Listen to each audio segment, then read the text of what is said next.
B39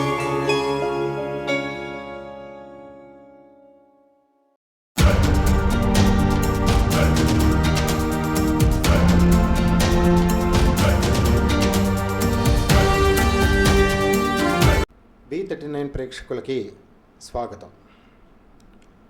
భారతదేశమంతా కూడా ఎన్నికల హడావిడిలో తమ దేశ భవిష్యత్తు ఏ విధంగా ఉంటుంది అని ఆలోచిస్తూ ఉన్నది. మరోవైపు తల్లిదండ్రులు తమ పిల్లల విద్య పట్ల ఆలోచన మొదలైంది. ఈ జూన్లో విద్యా సంస్థలన్నీ కూడా ప్రారంభమవుతాయి. మంచి విద్య, నాణ్యమైన విద్య, సంస్కారమైన విద్య అందించే పాఠశాలల గురించి వారు వెతుకుతున్నారు. ఈ తరుణంలో సరస్వతి శిశు మందిర్ దక్షిణ భారత సంస్థాగత కార్యదర్శి శ్రీ లింగం సుధాకర్ రెడ్డి గారు మన మధ్య ఉన్నారు. వారి ద్వారా కొన్ని విషయాలను మనము తెలుసుకుందాము.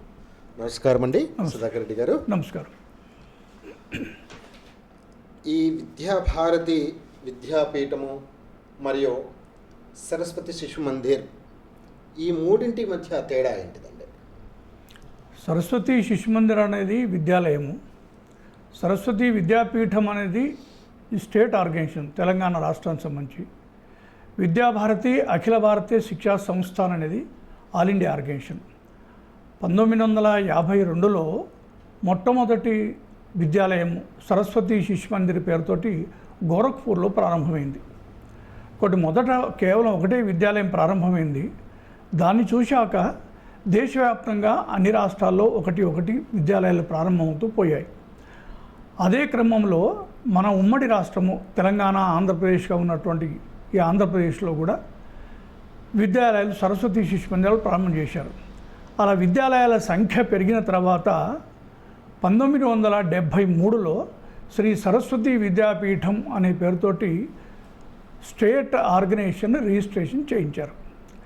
మన రాష్ట్రంలో ఎట్లయితే సరస్వతి విద్యాపీఠం రిజిస్టర్ అయిందో అదే పద్ధతిలో దేశమంతటా అన్ని రాష్ట్రాల్లో కూడా అక్కడి అవసరాన్ని బట్టి అక్కడి పద్ధతిలో వాళ్ళు ఒక్కొక్క రాష్ట్రంలో ఒక్కొక్క సంస్థని రిజిస్ట్రేషన్ చేయించారు. ఈ అన్ని స్టేట్ ఆర్గనైజేషన్స్కి కలిపి విద్యాభారతి అఖిల భారతీయ శిక్షా సంస్థాన్ అనే పేరుతోటి ఆల్ ఇండియా లెవెల్లో 1977లో ఆల్ ఇండియా ఆర్గనైజేషన్ రిజిస్ట్రేషన్ అయింది. ఈ స్టేట్ ఆర్గనైజేషన్ అన్నీ కూడా ఆల్ ఇండియా ఆర్గనైజేషన్కి అనుబంధంగా నడుస్తున్నాయి. కాబట్టి సరస్వతి శిశు మందిర్ అనేది విద్యాలయము, శ్రీ సరస్వతి విద్యాపీఠం అనేది మన తెలంగాణ స్టేట్ ఆర్గనైజేషను, విద్యాభారతి అనేది అఖిల భారతీయ ఆర్గనైజేషన్, అది ఢిల్లీ కేంద్రంగా పనిచేస్తున్నది. మన తెలుగు రాష్ట్రాల్లో మొట్టమొదటిగా తెలుగు మీడియంలో ప్రారంభించారండి పాఠశాలలో. తెలుగు మీడియం నుంచి ఇంగ్లీష్ మీడియంకి మారిన తర్వాత ఈ తెలుగు రాష్ట్రాల్లో శిశు మందిర్ పరిస్థితి ఎలా ఉంది? కేవలం మన రాష్ట్రంలోనే తెలుగు మీడియం అంటే మన తెలుగు ప్రాంతాలు కాబట్టి తెలుగు మీడియంలో ప్రారంభమైనాయి. విద్యాభారతి యొక్క ఆలోచన మాతృభాషలో స్కూల్ విద్య, పాఠశాల విద్య నడవాలనేది విద్యాభారతి యొక్క ఆలోచన. అదే పద్ధతిలో అన్ని రాష్ట్రాల్లో కూడా మాతృభాష మాధ్యమంగానే ప్రారంభం చేశారు, నడుస్తున్నాయి కూడా. మన ప్రాంతంలో కూడా 2014 వరకు మాతృభాషలోనే విద్యాలయాలు నడిచాయి. కానీ ఇప్పుడు ఉన్నటువంటి ఈ రెండు తెలుగు ప్రాంతాల్లో అప్పుడు ఆంధ్రప్రదేశ్గా ఉన్నప్పటి నుంచే ప్రభుత్వ పాఠశాలలు కూడా ఆంగ్ల మాధ్యమం వైపు వెళ్ళిన తర్వాత అనేక ప్రైవేట్ పాఠశాలన్నీ కూడా ఆంగ్ల మాధ్యమంలో ప్రారంభమైన తర్వాత తెలుగు మాధ్యమం అనేది ఈ తెలుగు మాధ్యమే కదా అనేటువంటి చులకన భావనతో చూడడం ఒకవైపు అయితే, ఇంగ్లీష్ మాధ్యమ పాఠశాలని ఒక స్టేటస్ సింబల్గా మారిన తర్వాత ఇక్కడికి విద్యార్థుల సంఖ్య రావడం అనేటువంటిది కంప్లీట్గా తగ్గిపోయింది. ఆ కారణంగా విద్యార్థులే మన దగ్గర రానప్పుడు మనం సంస్కారాలు ఎవరికి అందిస్తాము? ఆ దృష్ట్యా 2014లో ఈ తెలంగాణలో కానీ ఇవాళ ఆంధ్రప్రదేశ్లో కానీ ఈ రెండు రాష్ట్రాల్లో ఎక్కడెక్కడ ఎవరెవరికి తెలుగు మాధ్యమంలో పాఠశాల నడిచేట్టుగా లేదు, ఆంగ్ల మాధ్యమంలో నడుపుతామని చెప్పేసి అనుకుంటే ఆ రకంగా ఈ సరస్వతి శిశు మందిరాలని తెలుగు మాధ్యమం నుంచి ఆంగ్ల మాధ్యమంలోకి మార్చుకోవచ్చు అని చెప్పి అన్నాం. ఆ రకంగా ఒక సంవత్సరంలోనే అన్ని పాఠశాలలు ఆంగ్ల మాధ్యమంలోకి మారిపోయినాయి. ఇవాళ ఈ రెండు రాష్ట్రాల్లో కూడా సరస్వతి శిశు మందిరాలు అన్నీ కూడా ఆంగ్ల మాధ్యమంగా నడుస్తున్నాయి. మీరు ఇందాక చెప్పినట్లుగానే తెలుగు మాధ్యమంలోకి వాళ్ళ యొక్క చేరికలు తగ్గిపోయినాయి అన్నారు. అంటే విద్యార్థుల చేరికను ఎక్కువ చేయాలనే దృష్టికోణంతో మీరు ఇంగ్లీష్ మాధ్యమాన్ని ప్రారంభించారా, అలా అనుకోవచ్చా? అంటే ఇప్పుడు సరస్వతి శిశు మందిరాలు ప్రారంభం చేసింది ప్రభుత్వ విద్యాలయాలకు ప్రత్యామ్నాయం కాదు, ప్రైవేటు విద్యాలయాలకు పోటీ కాదు. విద్యారంగంలో విలువలు కనిపించట్లేదు అనేది నేననే మాట కాదు. ఎవరు విద్యావేదికల నుంచి మాట్లాడినప్పటికీ కూడా మన విద్యా వ్యవస్థ డాక్టర్లను, ఇంజనీర్లను, కలెక్టర్లను, టీచర్లను తయారు చేస్తున్నాం తప్ప మనుషుల్ని తయారు చేయట్లేదు కదా అని చెప్పేసి అంటున్నారు. కాబట్టి మనుషులు తయారు చేయడం అంటే ఏంటిది? అలా కేవలం ఉపన్యాసాలకే పరిమితం కాకుండా అసలు విద్యాలయం అంటే ఎట్లా ఉండాలి, నైతిక విలువలు, భారతీయ విలువలు విద్యార్థుల్లో నిర్మాణం చేయడం ఎట్లా, అది ఎప్పటి నుంచి మొదలవ్వాలి, వీటన్నిటినీ అధ్యయనం చేసిన తర్వాత మొట్టమొదట గోరఖ్పూర్లో 1952లో విద్యాలయం ప్రారంభమైంది. ఇవాళ దేశవ్యాప్తంగా సరస్వతి శిశు మందిరాలు నడుస్తున్నాయి. మా అన్ని కూడా ప్రభుత్వ గుర్తింపు పొందినటువంటి పాఠశాలే. అవే టెక్స్ట్ బుక్స్ ఇక్కడ బోధించాల్సిందే. కానీ వాటికి అదనంగా భారతీయ విలువలు బోధించే క్రమం లోపట మేము విద్యాలయాలు ప్రారంభం చేశాం. కాబట్టి దీనికి భారతీయ విలువలు కావాలి, దీంతో ఇది తెలుగు మీడియం కదా అనేటువంటి ఒక చులకన భావన ఏర్పడింది.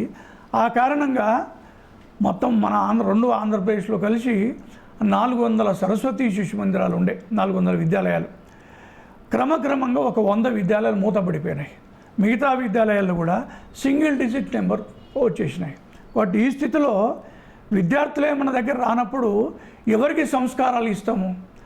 కాబట్టి అందుకని సరస్వతి శిశు మందిరాలన్నీ కూడా ఇవాళ ఆంగ్ల మాధ్యమంలో మారినప్పటికీ భారతీయ విలువలతోటి ఇవన్నీ కూడా బోధించడం ఇతరత్ర జరుగుతున్నాయి.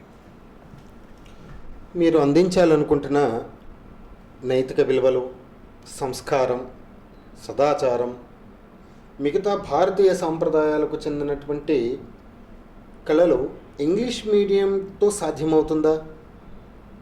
మరి మీరు ఈ విషయంలో ఎంతవరకు సక్సెస్ఫుల్ అయ్యారు, సఫలీకృతమయ్యారు? మాతృభాష ఇంగ్లీష్ మీడియము అనేటువంటిది సబ్జెక్ట్ ఎక్కడిదంటే, పిల్లవాడు మాతృభాషలో అయితే విషయాన్ని గ్రహించగలుగుతాడు అని చెప్పేసి ఇది ప్రపంచవ్యాప్తంగా జరుగుతున్నటువంటి ఒక చర్చ. రెండోది పిల్లవాడి యొక్క సైకాలజీ. ఆ వయసులో చెప్తే వినేదానికంటే కూడా వాడు చూసి ప్రశ్నిస్తాడు. ప్రశ్నించాలంటే సహజంగా వాడికి తెలిసిన భాషలోనే ప్రశ్నిస్తాడు. అందుకని మాతృభాషలో ఇది అవసరము అని చెప్పేసి అన్నాం. ఆ దృష్ట్యా అసలు మాతృభాషలో అయితే మేము విద్యాలయాన్ని పంపము విద్యార్థుల్ని అని పేరెంట్స్ అనుకున్నప్పుడు సరే ఆంగ్ల మాధ్యమంలో మనం ప్రారంభం చేశాం. కాబట్టి వాడికి కష్టమే అయినప్పటికీ కూడా వాడు గ్రహించాలనేటువంటి విషయానికి బోధించడంలో భారతీయ విలువల్ని ఏ భాషలోనైనా భారతీయ విలువల్ని వాడికి అందించవచ్చు. కాబట్టి ఆ దిశలోనే మా సదాచారము ఇవాళ ఆంగ్ల మాధ్యమంలో పాఠశాలలు ఉన్నప్పటికీ కూడా సదాచారం అనేది మాతృభాషలోనే ఉంటుంది. అట్లా యోగా, సంగీతము, సంస్కృతము, తర్వాత మన గ్రంథాలకు సంబంధించి నీతి కథలు ఇవన్నీ కూడా మన భాషలోనే వాళ్ళకి అర్థమయ్యే పద్ధతులు చెప్తున్నాము. కాబట్టి మన విలువల్ని వాళ్ళకి అందించడంలో వెనకబడిపోతున్నామా, తగ్గిపోయిందా అనేటువంటిది ఏం లేదు. పిల్లవాడికి సులభంగా గ్రహించడానికి అవకాశం ఉండేది మాతృభాషలో అయినట్టు ఎత్తుంటేనే తప్ప ఆంగ్ల మాధ్యమంలో ప్రవేశపెట్టినంత కారణంగా భారతీయ విలువల్ని వాళ్ళు అందించలేకపోతున్నది ఏం లేదు. మా విలువల్ని ఇదివరకు ఎట్లయితే విద్యార్థులకు అందించామో అదే పద్ధతి లోపల వాళ్ళకి అందించే దిశలో ఉన్నాం. ఉమ్మడి ఆంధ్రప్రదేశ్లో సరస్వతి శిశు మందిరాలు చాలా ఉన్నత స్థితిలో టాప్లో ఉండే, కానీ నేడు ఆ పరిస్థితి ఎక్కడ కనిపించడం లేదండి. దీనికి కారణం చెప్పగలుగుతారా? నేను చెప్పాను ఇప్పటికే, మాతృభాషలో విద్యాలయాలు ఉన్న కారణంగా ఇవి మాతృభాషలో కాబట్టి మేము విద్యార్థులను పంపము అని చెప్పేసి అన్న కారణంగా సింగిల్ డిజిట్కి వచ్చేసాయి ఇవాళ ప్రతి క్లాస్లో కూడా. అందుకని ఎప్పుడైతే 2014లో మేము ఆంగ్ల మాధ్యమంలోకి విద్యాలయాల్ని మార్చిన తర్వాత క్రమంగా విద్యాలయాల పరిస్థితి మెరుగుపడడం ప్రారంభమైంది. ఇప్పటి కూడా చాలా విద్యాలయాలు అవి ఆంగ్ల మాధ్యమంలోకి అప్డేట్ కావడము, ఇప్పటికీ మా విద్యాలయాన్ని మళ్ళీ గుర్తించడము, విద్యార్థుల సంఖ్య పెరగడము, చాలా పాఠశాలలు ఉంది. మీరు అన్నట్టుగా ఇంకా అన్ని పాఠశాలలు ఆ దిశలో ఆ స్థానానికి వెళ్ళకపోవచ్చు, కానీ ఇవాళ ఆదిలాబాద్ పాఠశాలలో అని ఒక్కొక్క క్లాసు 4-3 సెక్షన్లతో నడుస్తున్నది. అట్లానే బైంసా లోపల సుమారుగా 1200 సంఖ్యతోటి అక్కడ బైంసా శిశు మందిర్ నడుస్తున్నది. హైదరాబాద్లో కూడా 4-5 పాఠశాలలు అదే పద్ధతిలో ఉన్నాయి. కామారెడ్డిలో ఉన్నాయి. అలా చాలా పాఠశాలలు మళ్ళీ పూర్వస్థితికి చేరుకున్నాయి. నాకు తెలిసి ఇంకొక 2-3 సంవత్సరాల్లో అన్ని విద్యాలయాలు కూడా మళ్ళీ పూర్వస్థితిలోకి రావడానికి అవకాశం ఉంది, సంఖ్యాత్మకంగా, గుణాత్మకంగా. విద్యార్థులకు చదువులో రాణించాలంటే 10వ తరగతి ఒక మైలురాయి అండి. ఇక్కడే బీజం పడాలి.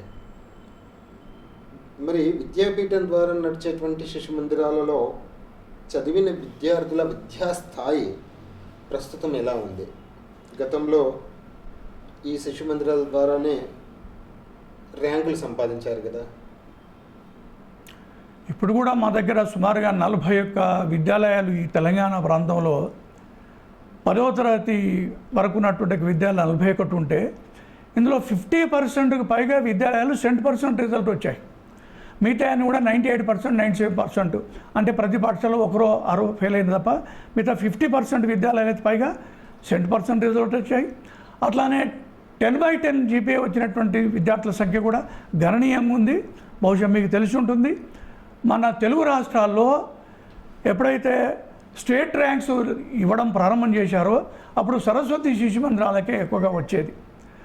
ప్రభుత్వము దృష్టికి ఇది వచ్చిన తర్వాత ఇవన్నీ కూడా ప్రైవేట్ విద్యాలయాలకు వెళ్ళిపోతున్నాయి అనేటువంటి దృష్టి కూడా కొంత ఉంటుంది. అప్పటి మన రాష్ట్రాల్లో స్టేట్ ర్యాంక్ ఇవ్వడం అనేటువంటి తీసేశారు. అప్పటి ఏ విద్యాలయాలు కూడా స్టేట్ ర్యాంక్ లేదు. అయితే 10/10 జీపీఏ వచ్చేటువంటి విద్యార్థుల సంఖ్య మా పాఠశాల కూడా చాలానే ఉంది. అప్పటి ఉమ్మడి రాష్ట్రం ఆంధ్రప్రదేశ్ కానీ లేదా ఇప్పుడున్నటువంటి ఆంధ్రప్రదేశ్, తెలంగాణ రాష్ట్రాలలో శిశు మందిరాలు ప్రారంభమై 50 సంవత్సరాలు అయినాయండి మా యొక్క సర్వే ప్రకారంగా. మరి నేటి వరకు శిశు మందిరాల యొక్క ప్రగతి, విజయాలు, ప్రస్థానం ఎలా ఉంది? మేము 10వ తరగతి వరకు మా విద్యాలయాలని ఒకగా ప్రైమరీ స్కూల్స్ కొన్ని ఉన్నాయి.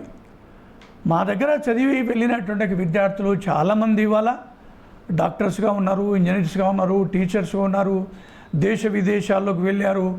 అట్లానే వ్యాపార రంగంలో ఉన్నారు.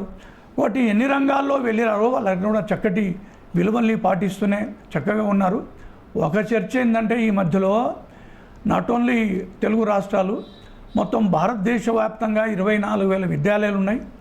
లక్షలాది మంది అంటే 1 కోటి మందికి పైచిలకు ఇవాళ మా దగ్గర చదువుకొని వెళ్ళినటువంటి విద్యార్థులు సమాజం లోపల వివిధ రంగాల్లో స్థిరపడినారు అని చెప్పేసి ఒక సర్వే ప్రకారంగా ఆ మధ్యలో ఒక టీవీ ఛానల్ చెప్పింది. ఒకటి ఇవాళ మేమేదో గొప్పలు చెప్పుకోవడం కొరకు కాదు కానీ ఇవాళ భారతదేశంలో జాతీయవాదం ఎడల చర్చ, లేదంటే ఇవాళ జాతీయవాద ప్రభుత్వం ఏర్పడము, దీనికి అంతటికీ కారణము నరేంద్ర మోడీ లేకుంటే ఇతరత్ర కారణమైనప్పటికీ కూడా సరస్వతి శిశు మందిరాల భూమిక కూడా చాలా ప్రధానంగా ఉంది అని చెప్పేసి గతంలో ఒక టీవీ ఛానల్ మొత్తం బహిరంగంగానే చెప్పింది. కాబట్టి మా విద్యాలయాల్లో ఈ 2 తెలుగు రాష్ట్రాలే కాదు, దేశవ్యాప్తంగా మేము ఇచ్చినటువంటి విలువలు, భారతీయ విలువలు, ప్రధానంగా దేశము, ధర్మము, సమాజము, విలువలు, తల్లి, తండ్రి, దైవము, ఇలాంటి అనేక విషయాలపైన బాల్యం నుంచే వాళ్ళకు మేము సంస్కారాలు అందించాము. విద్యార్థులకే అందించడం కాదు, అందించడం టీచర్లను కూడా ఆ రకంగా తయారు చేసుకున్నాము. సంస్కారాలు కేవలం చెప్తే వచ్చేటువంటివి కాదు, చూసి నేర్చుకుంటారు.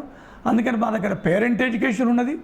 దీని అంతటి కారణంగా సమాజంలో చక్కటి మార్పు కనపడుతున్నది. కాబట్టే ఇవాళ మా దగ్గర విద్యాలయాలు ప్రారంభం చేయండి అని ప్రారంభంలో ఎట్లయితే వాళ్ళ ప్రదేశాల్లో భూములు ఇచ్చి, భవనాలు కట్టించి విద్యాలయాలు ప్రారంభం చేసి మా చేతిలో పెట్టారో ఇప్పటికి కూడా అవే అనుభవాలు ఉన్నాయి. మేము భూమి ఖరీదు చేసి ఇస్తాము, ఇక్కడ భవనం కట్టిస్తాము, విద్యాలయం నడపండి అని చెప్పేసి.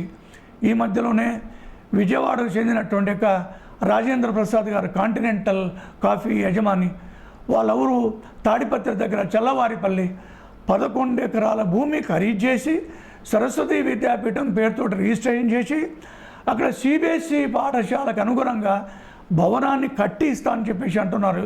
ఇవాళ నాలా పర్మిషన్ తీసుకోవడం జరుగుతున్నది. వచ్చే సంవత్సరం బహుశా అక్కడ నిర్మాణ కార్యక్రమాలు జరుగుతాయి.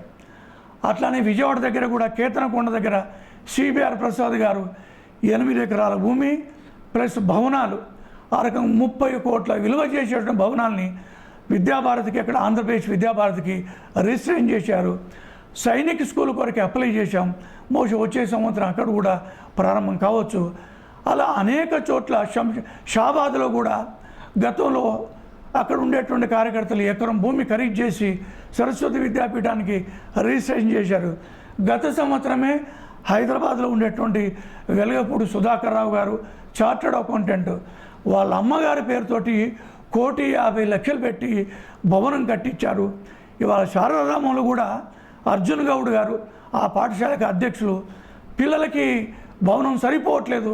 ఇవాళ గతంలో తెలుగు మాధ్యమం కారణంగా తగ్గిపోయింది. ఇవాళ ఆంగ్ల మాధ్యమం పెట్టిన తర్వాత 1000కి సమీపంగా అక్కడ స్టేట్ సిలబస్ స్కూలే విద్యార్థుల సంఖ్య పెరిగింది. భవనం సరిపోవట్లేదు.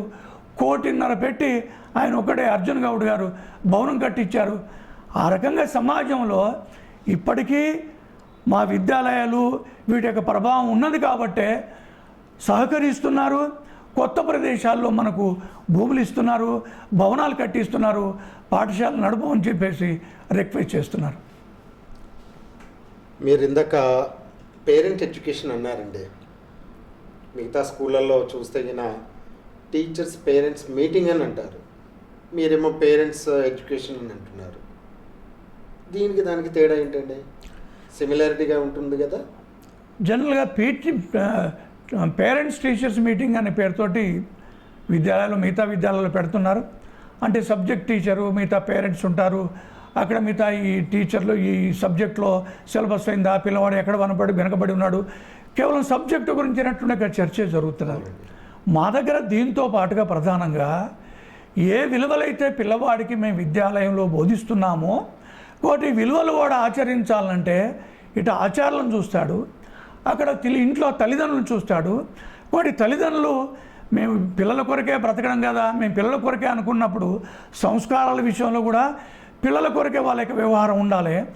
అందుకని మేము పాఠశాలలో పేరెంట్స్ మీటింగ్ పెట్టినప్పుడు మేము విద్యార్థులకి ఈ సంస్కారాలు అందిస్తున్నాము, ఇంట్లో వాళ్ళు పాటిస్తున్నారా, దానికి మీరు సహకరిస్తున్నారా.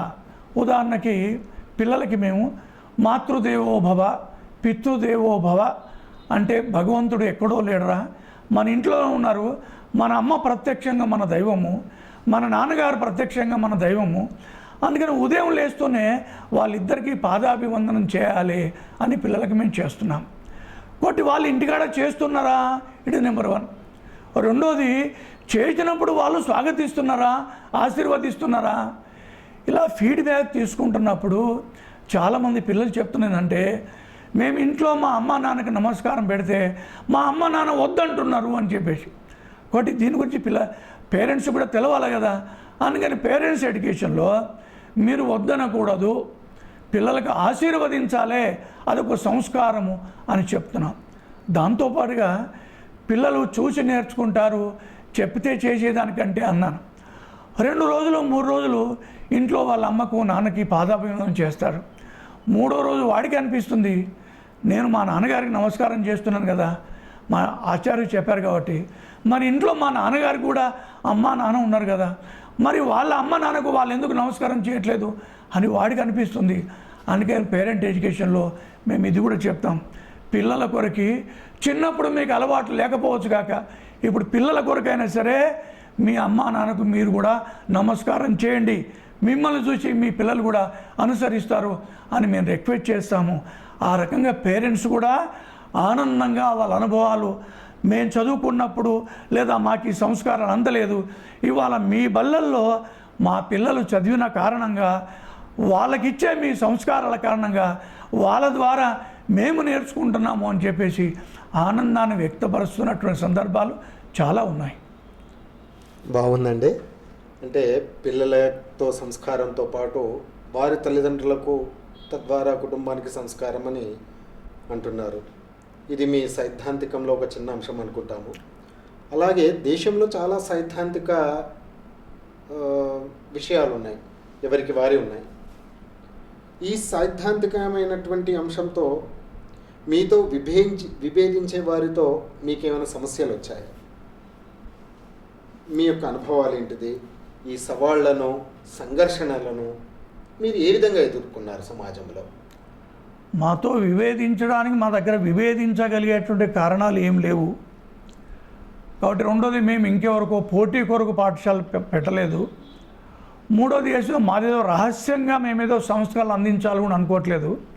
అసలు విద్యారంగంలో మేము ప్రవేశించిందే విద్యారంగాన్ని ప్రభావితం చేయడం కొరకి. పేరెంట్స్ ఎవరైనా ఇక్కడికి వచ్చినప్పుడు లేదా టీచర్స్ కానీ మా టీచర్స్ ట్రైనింగ్ క్యాంపులో పాల్గొనడం కొరకు వాళ్ళకి మేము అనుమతిస్తాం. మా సాహిత్యాన్ని కూడా వాళ్ళు తీసుకువెళ్తారు. కాబట్టి మాకు పోటీ కానీ మమ్మల్ని విభేదించగలిగేటువంటి అంశాలు కానీ మా దగ్గర లేదు. అలాంటి అనుభవాలు కూడా మా దగ్గర ఏం లేవు. గతంలో సామాన్య ప్రజలకి విద్యను అందించే ఉద్దేశంతో శిశు మందిరాలు ప్రారంభమైనాయండి. నేడు మిగతా విద్యా సంస్థలు, కార్పొరేషన్ సంస్థలతో మీరు కలిసిపోయి లేదా వారికి సమానంగా ఫీజులు వసూలు చేస్తున్నారని ప్రచారం కూడా జరుగుతుంది. మరి విద్యను వ్యాపారంగా చూస్తున్న సంస్థలలో మీ యొక్క శిశు మందిరాలు కూడా చేరాయా? అంటే సామాన్యంగా ఇవాళ విద్యాలయాలు 3 రకాలుగా కనబడుతున్నాయి. ఒకటి ప్రభుత్వ విద్యాలయాలు, ప్రభుత్వము తన బాధ్యతగా తాను నిర్వర్తిస్తున్నది. రెండోది ప్రైవేటు విద్యాలయాలు, దాదాపుగా అన్నీ అని నేను అనట్లేదు, దాదాపుగా ప్రైవేటు విద్యాలయాన్ని కూడా డబ్బు సంపాదన కొరికి ఇవాళైతే విద్యారంగం కూడా ఒక వ్యాపార కేంద్రమే అనే పద్ధతి లోపల దీనిపైన కూడా పెట్టుబడులు పెట్టి బాగా డబ్బులు సంపాదిస్తున్నటువంటి సందర్భాలు కూడా చాలా ఉన్నాయి. అన్నీ నేను అనట్లేదు. మూడోది, దేశవ్యాప్తంగా విద్యాభారతి కానీ, ఈ తెలుగు రాష్ట్రాల్లో లేదా మన తెలంగాణ రాష్ట్రంలో సరస్వతి విద్యాపీఠం కానీ ఇది వ్యాపారం కొరకు పెట్టినటువంటి విద్యా సంస్థ కాదు. జనరల్గా ప్రతి విద్యాలయ స్థాయి నుంచి అఖిల భారత స్థాయి వరకు కూడా విద్యాలయ స్థాయిలో, జిల్లా స్థాయిలో, స్టేట్ లెవెల్లో, ఆల్ ఇండియా లెవెల్లో కమిటీస్ ఉంటాయి. వీళ్ళందరూ కూడా వాళ్ళ సొంత డబ్బులు ఖర్చు పెట్టుకొని రిసోర్సెస్ని ఆర్గనైజేషన్ జోడించడం కొరకే ప్రయత్నం చేస్తారు, పనిచేస్తారు తప్ప ఇక్కడేదో 10 పైసలు మిగుల్చుకొని మేమేదో బ్రతకాలి అనడం కొరకు వస్తున్నటువంటి కాదు.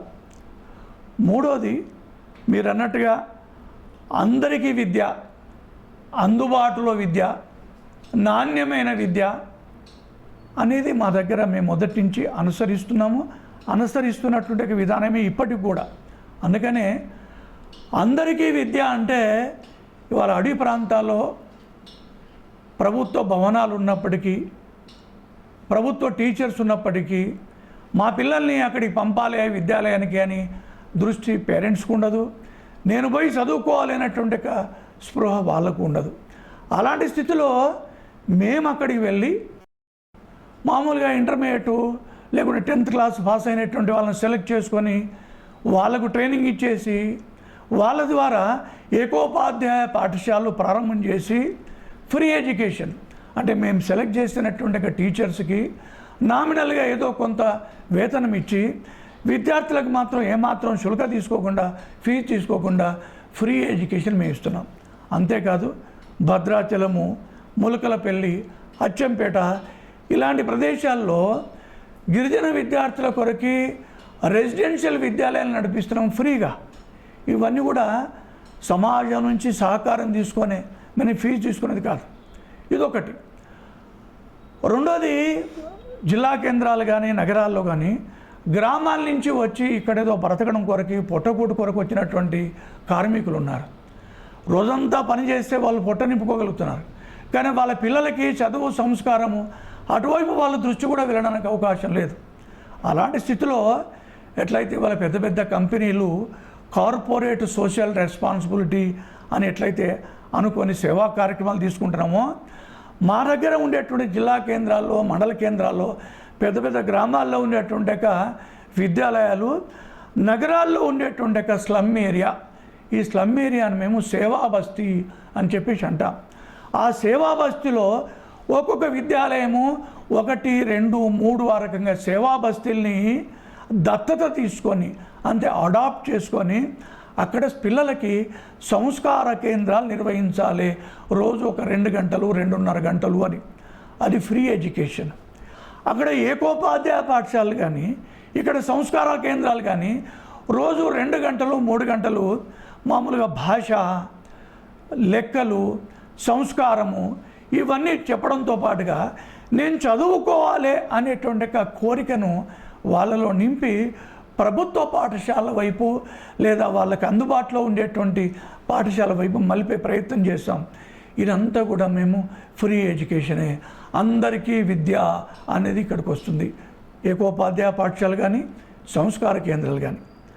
రెండోది అందుబాటులో విద్య. ఇవాళ మా విద్యాలయాలన్నీ కూడా అన్ని పాఠశాల లేక ఫీజు స్ట్రక్చర్ ఒక రకంగా లేదు. ఎందుకు ఫీజు అంటే ప్రభుత్వం నుంచి 7 మేము తీసుకోం. ఇవాళ 7 ఇవ్వట్లేదు. 7 ఇచ్చే సమయంలో కూడా మేము 7 తీసుకోలే. ఆ రకంగా రాజకీయాలకు దూరంగా ఉంటేనే భారతీయ విలువల్ని ఏ ఒత్తిడి లేకుండా విద్యార్థులకు అందించగలుగుతాం అనే దృష్టితో ప్రారంభించబడినటువంటి విద్యాలయాలు. కాబట్టి ఇవాళ ఒక ప్రభుత్వం ఉంటుంది, రేపు ఇంకో ప్రభుత్వం రావచ్చు కాక. అందుకని ప్రభుత్వంతో సంబంధం లేకుండా ప్రభుత్వ రికగ్నిషన్ స్కూల్స్ అయినప్పుడు కూడా అంటే ప్రభుత్వ ఆర్థిక సహకారం తీసుకోకుండా నడిపేటువంటి పాఠశాలలు. మరి ఇంత పెద్ద సంఖ్యలో జరుగుతున్నప్పుడు టీచర్స్కు శాలరీస్ ఎట్లా ఇవ్వాలి? ఇది ఒక ప్రశ్న. రెండోది భవనాలు కట్టడము, ఇన్ఫ్రాస్ట్రక్చర్ ఎట్లా? ఇది ఒక ప్రశ్న. అందుకని దీంట్లో 2 రకాలుగా ఎక్కడెక్కడైతే మేము పాఠశాలలు కడతాము, ప్రారంభం చేస్తామో మాది సమాజ పోషితము అని చెప్పేసి అంటారు. అక్కడ ఉండేటువంటి వెల్ విషర్స్ వాళ్ళ ఆర్థిక సహకారంతో భూమి, భవనము, ఇన్ఫ్రాస్ట్రక్చర్ ఇవి సమకూర్చుకుంటాం. రెండోది ఆచార్యులకు అంటే టీచర్స్కి వేతనాలు ఇవ్వాలంటే ప్రభుత్వంతో వేతనాలు ఇవ్వలేకపోవచ్చు. కనీసం వాళ్ళు గౌరవంగా ఉండగలిగేంత వేతనాలైనా సరే ఇవ్వాలి అనుకున్నప్పుడు విద్యార్థుల నుంచి ఫీజు తీసుకోవాలి. అందుకని ఇది ఒక్కొక్క స్కూలు ఆ ఏరియాలో పేరెంట్స్ యొక్క పేయింగ్ కెపాసిటీని బట్టి ఇవాళ ఈ స్టేట్లో 170 స్కూల్స్ ఉంటే అన్ని స్కూళ్ళ యొక్క ఫీజు స్ట్రక్చర్ ఒక రకంగా లేదు. అది మండల కేంద్రమా, జిల్లా కేంద్రమా, గ్రామమా, అక్కడ పేయింగ్ కెపాసిటీ ఎంత ఉంటే పేయింగ్ కెపాసిటీని బట్టి ఫీజు తీసుకుంటాము. కొంతమంది ఫీజు కట్టలేనటువంటి వాళ్లకు ఫ్రీగా కూడా ఎడ్యుకేషన్ ఇచ్చేస్తాం. అందుకని ఇది అందరికీ విద్య, అందుబాటులో విద్య. మొదటిదేమో అందరికీ విద్య అన్నాను, రెండోదేమో అందుబాటులో విద్య అన్నాను. ఇది అందుబాటులో విద్య. మూడోది ఏంటంటే ఇలా వెళుతున్నప్పుడు భవనము, భూమి, ఇన్ఫ్రాస్ట్రక్చరు ఇవి సమకూర్చుకోవడం కొరకు సమాజంలోని వెల్ విషర్స్ దగ్గరికి వెళితే వాళ్ళు లక్షల కొద్ది డబ్బు మాకు సహకరిస్తున్నారు, భూములు ఖరీదు చేస్తున్నారు, ఇన్ఫ్రాస్ట్రక్చర్ పంపిస్తున్నారు. మీరు చేస్తున్న పని చాలా చక్కటి పని, మీ విద్యాలయాలు చాలా బాగా నడుస్తున్నాయి, మీరు ఈ దేశం యొక్క భారతీయ విలువలు చాలా విద్యార్థులకు బాగా చక్కగా అందిస్తున్నారు, ఆనందపడుతున్నారు. కానీ వాళ్ళ ఇళ్లలో చూస్తే వాళ్ళ పిల్లలుగా కూడా మన పాఠశాలకు రావట్లే. వాళ్ళు మనకు డబ్బిస్తున్నారు పెద్ద పెద్ద వాళ్ళు, కానీ వాళ్ళ పిల్లలు మాత్రం మన బడికి రావట్లే. ఏ కార్పొరేట్ స్కూల్లో వాళ్ళు చదువుతున్నారు. కాబట్టి ఇవాళ వీళ్ళ ప్లేస్లో ఆ చదువుకున్న పిల్లలు వస్తే ఆ కార్పొరేట్ స్కూల్లో చదువుతున్న విద్యార్థులకి వాళ్ళకి ఏమాత్రం ఈ విలువలు అందుతున్నాయి, రేపు వాళ్ళు ఈ సమాజం కొరకు సహకరిస్తారా? ఇది నేను కామెంట్ చేయాల్సిన అవసరం లేదు. కానీ మూడో వైపు ఏంటంటే ఎవరైతే మాకు ఈ రకంగా సహకరిస్తున్నారో వాళ్ళు అనేక సందర్భంలో ఆవేదన వ్యక్తపరిచింది ఏంటంటే మీరు ఎట్లాగో భారతీయ విలువలతో విద్యాలయాలు నడుపుతున్నారు, మేము సహకరిస్తున్నాము, కానీ మా పిల్లలు చదువుకోవడానికి వీలుగా ఆ ఇన్ఫ్రాస్ట్రక్చర్ తోటి మీరు బళ్ళు ఎందుకు పెట్టకూడదు? ఆ ఫీజు మేము ఇస్తాము, ఆ ఇన్ఫ్రాస్ట్రక్చర్ తోటి మీరు పెట్టండి అని చెప్పేసి అనేక సందర్భాల్లో వ్యక్తపరిచారు. ఇది ఒక కారణం. రెండో కారణం ఏంటంటే అటు చెన్నై నుంచో, అటు ఢిల్లీ నుంచో, ఇటు బెంగళూరు నుంచో పెద్ద పెద్ద వాళ్ళు ఎవరైనా ఒక ఇంజనీరు, ఒక డాక్టరు, ఇంకెవరైనా పెద్దవాళ్ళు ఇక్కడ ట్రాన్స్ఫర్ అయినప్పుడు ఏమండి ఇక్కడ ఏదైనా సిబిఎస్ఈ స్కూలు మంచి ఇన్ఫ్రాస్ట్రక్చర్ స్కూల్ ఏదైనా ఉన్నదా పేరు చెప్పండి అంటే, మంచి స్కూలు ఏదైనా ఉన్నదా అంటే, హైదరాబాద్ టౌన్లో 30 స్కూళ్ళు మాకు ఉన్నప్పటికీ మా స్కూల్ పేరు వాళ్ళకు చెప్పలేకపోతున్నాం. ఎందుకు? భారతీయ విలువలు, మంచి రిజల్టు ఇవన్నీ ఉన్నప్పుడు కూడా వాళ్ళు కోరిన పద్ధతిలో మా దగ్గర ఇన్ఫ్రాస్ట్రక్చర్ లేదు. ఇది రెండో కారణం. మూడో కారణము, గడిచినటువంటి ఒక 5-6 సంవత్సరాల క్రితము ఆల్ ఇండియా లెవెల్లో విద్యాభారతిలో ఒక బైఠక్ జరిగింది, సమావేశం. అందులో ఒక చర్చ జరిగింది. ఇవాళ దేశవ్యాప్తంగా 24,000 విద్యాలయాలు నడుపుతున్నాము. ప్రతి రాష్ట్రంలో కూడా విద్యాలయాలు ఉన్నాయి. నేషనల్ లెవెల్లో చెప్పుకోదగినటువంటి విద్యాలయాలు ప్రతి రాష్ట్రంలో కనీసము 1-2 ఉన్నాయా? మంచి ఇన్ఫ్రాస్ట్రక్చర్, మంచి స్టాండర్డ్స్తో. స్టాండర్డ్స్ అయితే చెప్పగలుగుతున్నాం, కానీ ఇన్ఫ్రాస్ట్రక్చర్, మంచి ఇన్ఫ్రాస్ట్రక్చర్ ఇవి పెట్టలేకపోతున్నాం కదా. అందుకని రాబోయేటువంటి ఒక 5-6 సంవత్సరాల లక్ష్యంగా పెట్టుకొని ఒక 5 నుంచి 10 ఎకరాల భూమి తీసుకొని మంచి ఇన్ఫ్రాస్ట్రక్చర్లో నేషనల్ లెవెల్లో, ఇంటర్నేషనల్ లెవెల్లో చెప్పుకోదగిన పద్ధతిలో కొన్ని పాఠశాల నిర్మాణం చేయగలుగుతామా అనేటువంటి ఒక సలహా కూడా ఒకటి వచ్చింది. కాబట్టి ఈ మూడింటిని ఆధారంగా చేసుకొని 2019లో ఇక్కడే హైదరాబాద్లో పూర్వ విద్యార్థుల కార్యక్రమం జరిగినప్పుడు ఒక 22,000 మంది పూర్వ విద్యార్థులు స్టేట్ అంతటి నుంచి కూడా పాల్గొన్నారు. దానికి ఆర్ఎస్ఎస్ యొక్క సరసంఘ చాలక్ గారు మోహన్ భాగవత్ గారిని పిలిచాము. వారు వచ్చిన సందర్భంగానే ఆ శారదాధామం కిస్మత్పురలో బండ్లగూడలో భూమి పూజ కార్యక్రమం చేశాం. శ్రీ విద్యారణ్య ఇంటర్నేషనల్ స్కూల్ అనే పేరుతోటి. ఆ రకం చెప్పాలంటే సిబిఎస్ఈ స్కూల్ ఇది మొదటి స్కూలు. ఒకటి మంచి ఇన్ఫ్రాస్ట్రక్చర్ కావాలనుకున్నప్పుడు ఇవాళ ఆ విద్యాలయానికి ప్రిన్సిపల్కి మేము ప్రతి నెల 2 లక్షల రూపాయలు శాలరీ ఇస్తున్నాం. ఒక బాస్కెట్బాల్ కోర్టు కావాలంటే దానికి 15 లక్షల రూపాయలు ఖర్చు చేశాం. ఇంటర్నల్గా రోడ్స్ వేయాలంటే 1.5 కోట్లు దానికి ఖర్చు పెట్టాల్సి వచ్చింది. తోటి మా స్కూల్ పేరెంట్స్ ఇవాళ ఇంత ఫీజు అని అడిగేదానికంటే కూడా మీ దగ్గర స్విమ్మింగ్ పూల్ ఏది, మీ దగ్గర రోడ్స్ ఏవి, మీ దగ్గర క్లాస్ రూమ్ ఇన్ఫ్రాస్ట్రక్చర్ ఏంటిది, ఇది అడుగుతున్నారు. ఒకటి వాళ్ళ కొరకే. కారణం ఏంటంటే ఒక లేయర్ కంప్లీట్గా మన దగ్గర నుంచి దూరం అవుతున్నది ఆ విద్యాలయాలు లేని కారణంగా. ఢిల్లీ పబ్లిక్ స్కూలా, లేకుంటే జూబ్లీ పబ్లిక్ స్కూలా, లేకుంటే ఇంకేదో సిబిఎస్ఈ స్కూల్ అని ఇంకెక్కడికో వెళ్ళిపోతున్నారు. అంటే ఒక లేయర్ కంప్లీట్గా మన దగ్గర నుంచి దూరం అవుతున్నది. అంటే మేము ఇవ్వాలనుకునేటువంటి సంస్కారాల నుంచి దూరం అయిపోతున్నారు అనేటువంటి ఆవేదన మాకు. రెండోది, మాకు సహకరించేటువంటి పేరెంట్స్ యొక్క ఆవేదన. వీటన్నిటిని కూడా క్రోడీకరించి కొన్ని విద్యాలయాల్ని ఈ రకంగా ప్రారంభం చేశాం. సులభంగా అర్థం చేసుకోవాలంటే హైదరాబాద్ నుంచి దక్షిణ ఎక్స్ప్రెస్ సికింద్రాబాద్కి వెళ్తున్నది. దాంట్లో జనరల్ కోచెస్ ఉన్నాయి, స్లీపర్ కోచెస్ ఉన్నాయి, థర్డ్ ఏసీ ఉన్నాయి, సెకండ్ ఏసీ ఉన్నాయి, ఫస్ట్ క్లాస్ కోచ్ కూడా ఉంది. ఒకటి లక్ష్యము ఢిల్లీకి వెళ్ళాలి. నీ దగ్గర ఎంత డబ్బు ఉంటే ఆ కోచ్లో కూర్చో, లక్ష్యం మాత్రం ఒకటే. ఇదే పద్ధతిలో అన్ని స్థాయిల వాళ్ళకి మా సంస్కారాలు అందాలే అనేటువంటి దృష్టితో ఏదైతే హై లెవెల్లో లేయర్ అవుతున్నదో పెద్దవాళ్ళు, వాళ్ళ పిల్లలు, వాళ్ళను ఉద్దేశించి పెట్టింది తప్ప ఇందులో 10 పైసలో పావులో మిగిలితే ఇంకెవరో జేబులు వేసుకోవడం కాదు కదా. మళ్ళీ వనవాసి రంగంలో ఇంకో రెసిడెన్షియల్ స్కూలు గిరిజన విద్యార్థుల కొరకు ప్రారంభం చేయడం కొరకు, వీళ్ళకి సర్వీస్ చేయడం కొరకే ప్రారంభమవుతుంది తప్ప దీని కొరకు ఏదో వ్యాపారం కాదు కదా, ఇది సర్వీసే కదా. అందుకని మిగతా వ్యాపార పద్ధతిలో నడుపుతున్న స్కూళ్ళని మా స్కూళ్ళని పోల్చడానికి వీల్లేదు. చాలా చక్కటి ఉదాహరణ ఇచ్చారండి.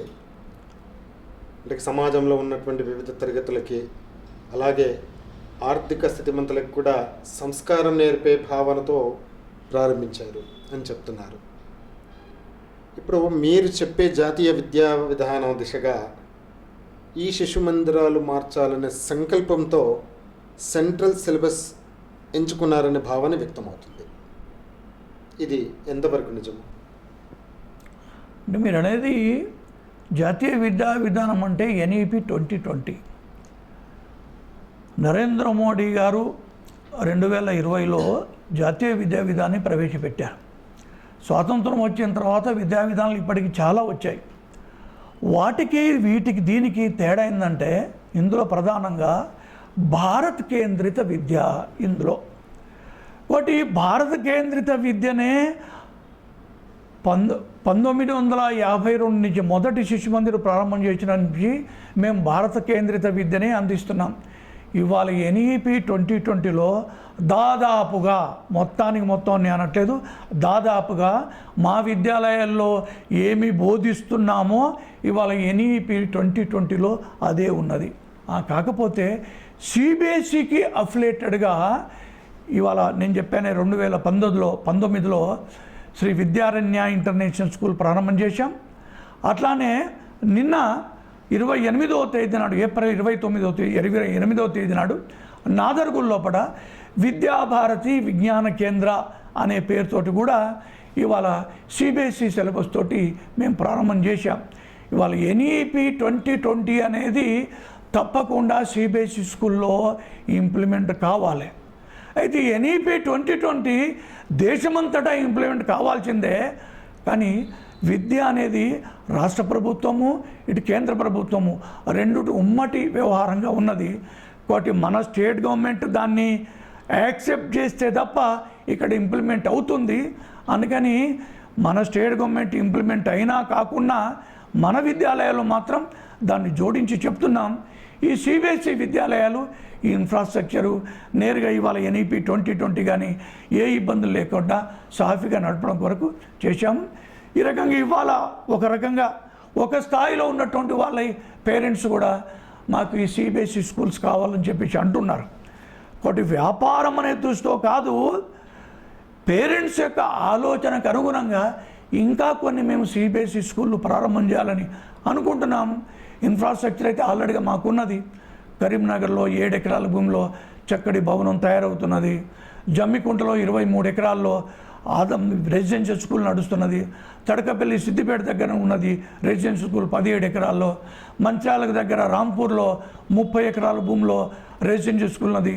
వీటన్నిటి కూడా సుమారుగా ఇంకొక 8-10 విద్యాలయాల్ని మేము ఎన్నుకున్నాం.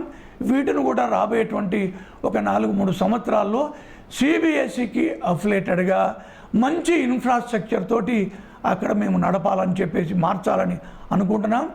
ఒకటి మీరు మొదట ప్రశ్నించినట్టుగా అందరికీ విద్య, అందుబాటులో విద్య, నాణ్యమైన విద్య, భారతీయ విలువలతో విద్య అనేది ఎక్కడ పట్టాలు తప్పకుండా ఏ ఒక్క లేయర్ కూడా మాకు రాకుండా మా సంస్కారం మేము ఇవ్వాలనుకున్నట్టు సంస్కారాలకి దూరం కాకుండా ఉండడం కొరకే ఇవాళ ఈ CBSE స్కూల్స్ ఇతరత పెట్టాను తప్ప వ్యాపార దృష్టితో పెట్టినటువంటి కాదు. ఇప్పుడు ఇన్ఫ్రాస్ట్రక్చర్ మంచిగా ఉండాలనే ఉద్దేశంతో CBSEకి మారారని చెప్పారండి. ఇందాక మీ మాటల్లోనే శ్రీ విద్యారణ్య ఇంటర్నేషనల్ స్కూల్ ప్రారంభించారని అన్నారు. అటు తెలుగు మీడియం నుంచి CBSEకి, అలాగే CBSEతో పాటుగా ఇంటర్నేషనల్ స్కూల్ ప్రారంభించాల్సిన అవసరం ఏమొచ్చింది? ఇన్ఫ్రాస్ట్రక్చర్ అదే ఉంటుంది కదండి, దానికి దీనికి తేడా ఏంటి? అంటే ఇక్కడ మేము ఇంటర్నేషనల్ స్కూల్ అంటే కేంబ్రిడ్జ్ అఫిలియేషన్ కూడా శ్రీ విద్యారణ్య ఇంటర్నేషనల్ స్కూల్కి తీసుకున్నాం.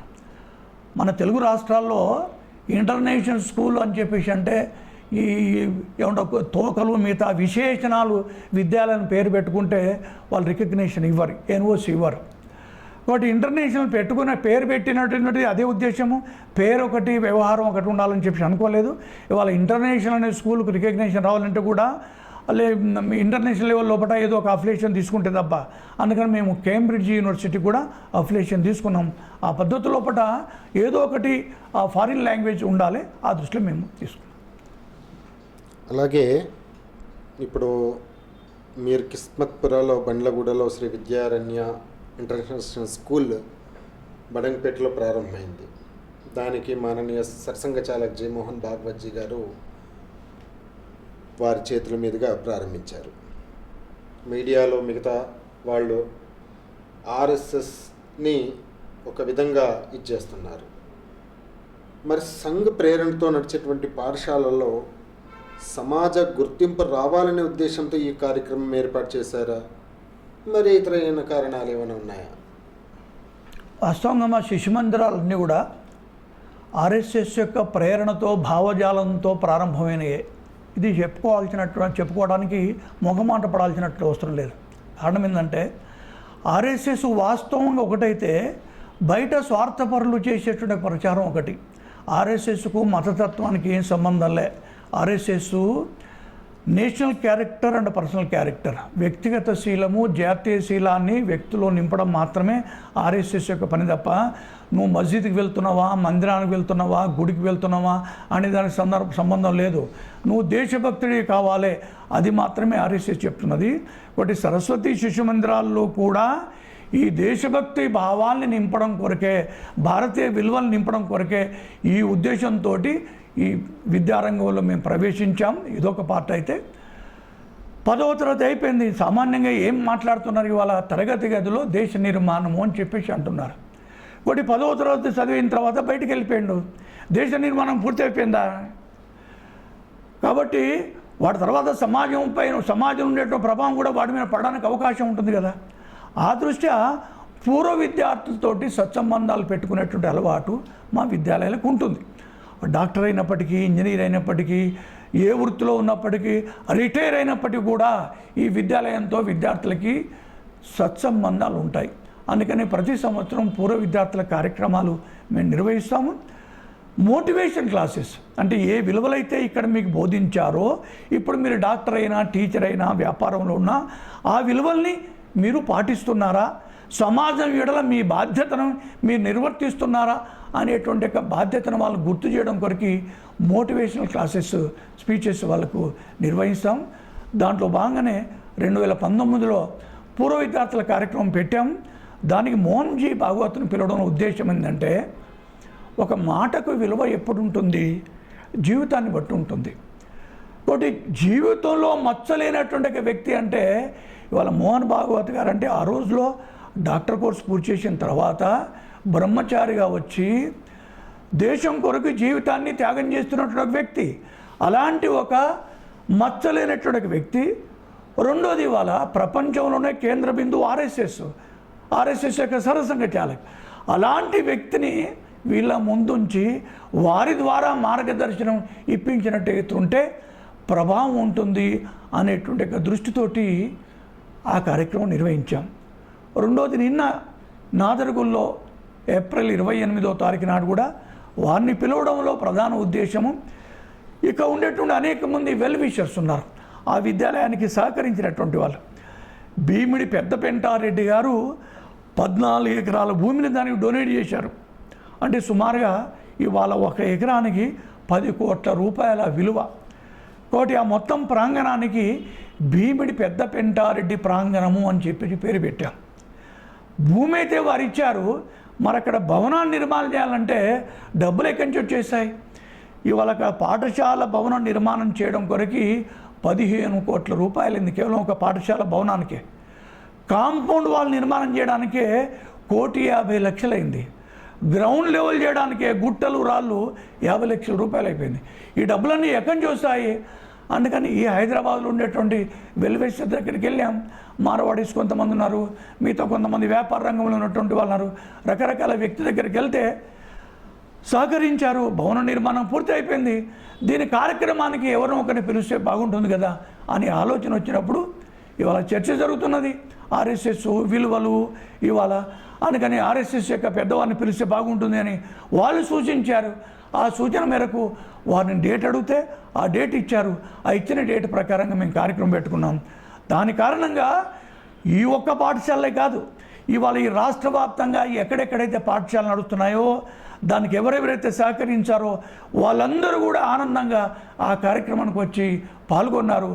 తద్వారా మేము చేస్తున్న పని ఏంటిది, విద్యాలయాల యొక్క అవసరం ఏంటిది, ఇంకా వీటి సంఖ్య పెంచుకోవడంలో వాళ్ళ బాధ్యత ఏంటిది, ఇవన్నీ కూడా ఒక పాజిటివ్ మెసేజ్ వాళ్ళకి వెళ్ళింది. కాబట్టి సమాజానికి, సంస్థకి ఇది ఉపయోగకరంగా మొన్నటి కార్యక్రమం ఉన్నది అని చెప్పచ్చు. అంటే ఈ మధ్యనే ప్రారంభమైనటువంటి 2 ఇంటర్నేషనల్ స్కూల్స్ గురించి చెప్పారు. అలాగే సరస్వతి విశ్వవిద్యాలయాలు, సరస్వతి శిశు మందిరాలు చాలా ఉన్నాయి. ఇప్పుడున్నటువంటి ఇంటర్నేషనల్ స్కూల్స్కి సరస్వతి శిశు మందిరాలకి ఉన్నటువంటి మౌలికమైన తేడా ఏమిటి? సౌకర్యాల పరంగా కానీ, ఫీజుల పరంగా కానీ, విద్యా విధానంలో కానీ, లేదా ప్రార్థన చెప్పేటువంటి విధానంలో కానీ ఏమైనా తేడాలు ఉన్నాయా ఈ రెండిటి మధ్య? నేను ప్రారంభంలో చెప్పాను, ఈ రెండు విద్యాలయాలు కూడా సిబిఎస్ఈ సిలబస్ అనుసరిస్తాయనే విషయం ఒకటి చెప్పాను. ఇన్ఫ్రాస్ట్రక్చరు మిగతా అయితే కార్పొరేట్ స్కూల్స్ అని చెప్తున్నారో వాటికి ధీటుగా ఇన్ఫ్రాస్ట్రక్చర్ ఎక్కడ ఏ లోటులో కూడా లేకుండా ఇన్ఫ్రాస్ట్రక్చర్ ఉంటుంది అని చెప్పాను. ఇన్ఫ్రాస్ట్రక్చర్ కావాలి అనుకున్నప్పుడు నేను చెప్పాను ప్రారంభంలో, ఇవాళ శ్రీ విద్యారణ్య ఇంటర్నేషనల్ స్కూల్ ప్రిన్సిపల్కి 2 లక్షల రూపాయలు ఇస్తున్నప్పుడు మిగతా టీచర్స్ కూడా ఇతరత్ర శాలరీస్ ఉంటాయి కాబట్టి వాటి ఫీజు స్ట్రక్చర్ కూడా దానికి తగినట్టుగానే ఉంటుంది. అయితే ప్రార్థన కానీ, విలువలు కానీ, విలువలతో కూడుకున్న విద్య కానీ ఇవన్నీ కూడా ప్రధానంగా మా పాఠశాలలో సదాచారము అని ఒక సబ్జెక్ట్ ఉన్నది. ఈ సదాచారము అటు సరస్వతి శిశు మందిరాల్లో కానీ అట్లనే ఈ 2 సిబిఎస్ఈ స్కూల్లో కానీ ఇదే సదాచారాన్ని బోధిస్తాం.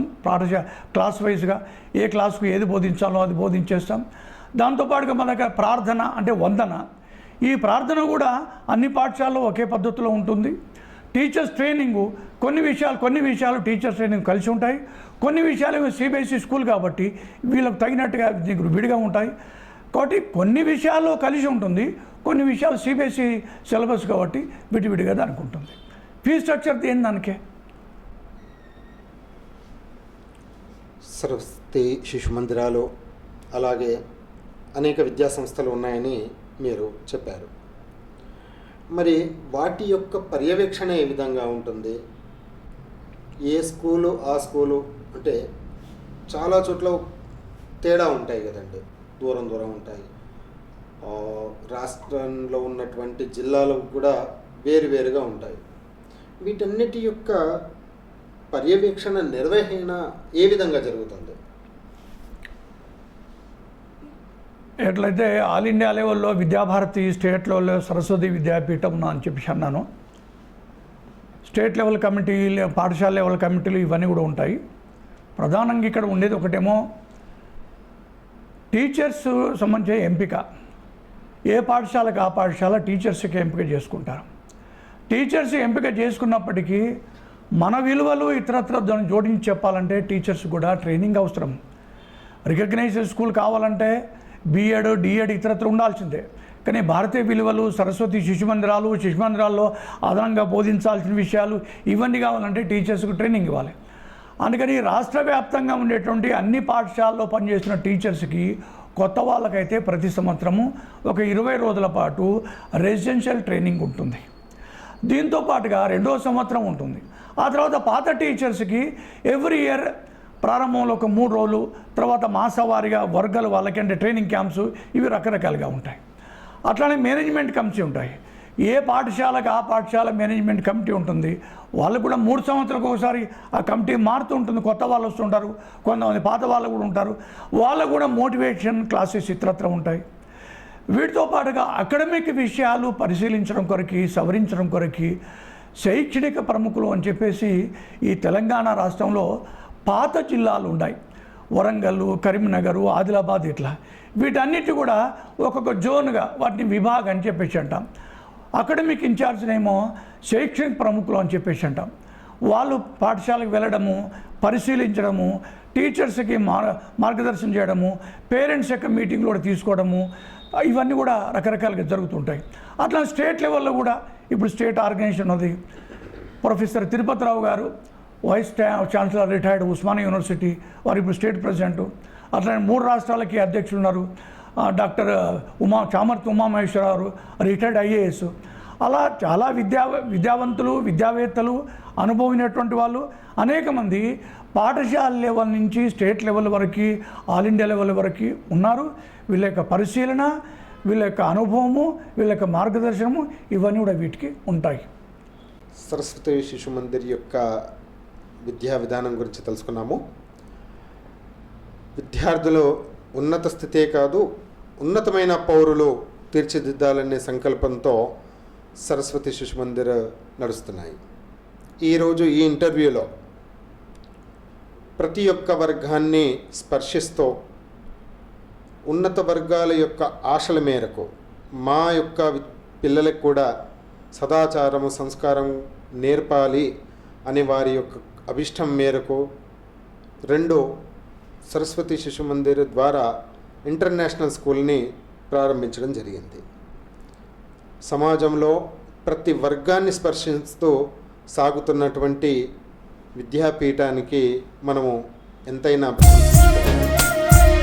ఈ యొక్క ఇంటర్వ్యూ కార్యక్రమానికి చేసినటువంటి సుధాకర్ రెడ్డి గారికి మరియు మీ యొక్క అమూల్యం సమయాన్ని కేటాయించినందుకు ధన్యవాదాలండి. నమస్కారం.